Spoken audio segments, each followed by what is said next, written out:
Laura Pouget, bonjour. Vous êtes à Porticcio, au sud d'Ajaccio. Qu'est-ce que vous avez pu observer, vous, depuis ce matin? Quelle est la situation?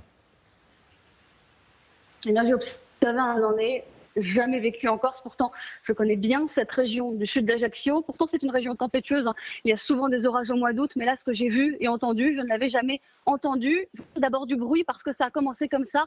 7h30, des grondements de tonnerre de nature à faire trembler les maisons, dont la maison où je me trouvais, suivi dans un second temps eh bien, de rafales de vent, mais pas du vent qui souffle sous vos fenêtres, du vent qui fait trembler, du vent qui peut faire ouvrir une fenêtre, par exemple, qui est à demi fermée, mais pas très bien fermée.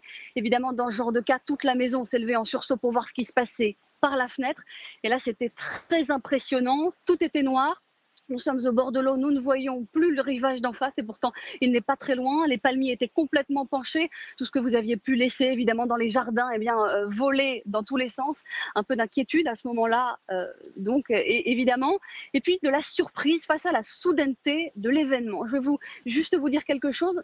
Le propriétaire de la maison où je me trouve a bien reçu un texto, un message de la mairie pour le prévenir, pour lui dire « Soyez prudent ». Orage en approche, mais il était déjà 8h02 du matin et je peux vous dire qu'à 8h02, j'étais devant mes fenêtres et que l'orage n'était pas en approche, il secouait tout sur son passage.